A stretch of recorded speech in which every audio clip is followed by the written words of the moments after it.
Can you imagine what it takes for a hardcore streetwise gang kid to publicly disclose love? We worked in another place, Portage la Prairie, Agassiz. Most of all the kids I had in that one, all were in for murder. And then we did follow-up of 4 months of spoken word follow-up. And you know what they wanted to talk about as the first topic when they're going to get, at the end of the week, to get down to the follow-up programming spoken word?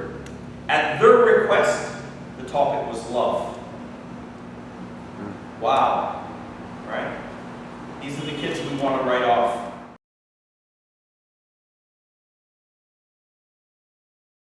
The program began, and they started a hip-hop club. The largest club in the history of Pond Inlet. 50 kids would show up twice a week, and they would do their own thing. On one of the occasions, everybody was sobbing because a young woman had taken their life. Who was 15, their friend. So then, amongst themselves, they decide, how can we honor her life? And somebody said, let's do frost graffiti. This was never a discussion from us. This is their own thinking, something out of nothing. So in the high Arctic, you can't get this here, but you can get the frost that sticks on the sides of buildings on certain weather days. So 50 kids went out all night, and they took off their gloves, and they just used the warmness of their fingers, and they melted graffiti, messages, life's worth living, we love you, we miss you, you'll always be with us, big heart symbols. Apparently the next day, adults didn't even go to work. People spent the time walking around, reading the wonderful messages. And then the kids of the hip hop club didn't stop there. They went to their own food cupboards because the families are poor. And they got cans of food, and they went to the home of the parents. And they said, we're so sorry for your loss, and they presented food. And I was like, that's hip-hop. That healing, that caring, that coming up with something new and creative. Cats in Toronto can't claim they invented frost graffiti. Kids in the Arctic contributed to hip-hop and developed frost graffiti.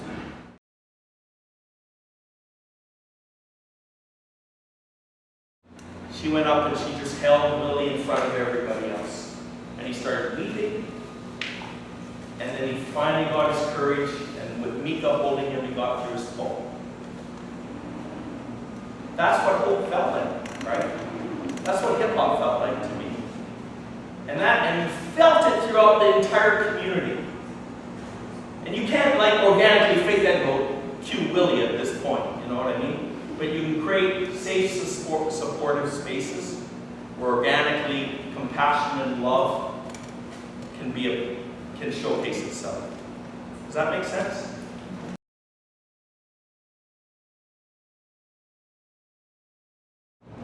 You risk hearing a really different version. I'm not going to put this particular person on blast, but there's a dude in Canada that I met once, and he called himself Canada's eminent authority on hip-hop culture. I'm like, damn! That's a hell of a title, B! I ain't never seen you at any hip-hop event.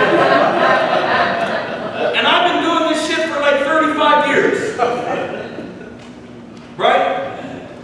Going and supporting other elements, back in the days, we brought all the elements together. We supported each other. It wasn't just a B-boy event. So again, I'm not, I don't want to create friction, but this is an important question. I mean, do people in academia ask the question, how can I support hip-hop? I've had very few people in academia come to me and go, Buddha, how can we support the work you do? Because there's a lot of power that comes with having a PhD. There's a lot of power that comes with having written a bunch of dissertations and things for books and this and that. But how deeply is some of that also reaching and touching the lives and supporting those who are in the grind and live and breathe hip-hop every day? So these are some of the questions, right? Because sometimes, well, remember, I don't know if you remember, there was one academic at that conference at NYU who brought, a famous beat girl And the B girl stood up and basically said,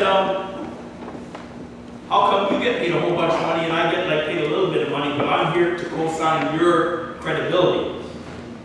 And they should just pay me directly to come and speak. Good point. Right? In that spirit, that's what I want to thank Under Pressure for bringing me and allowing me to talk. And I think we'll get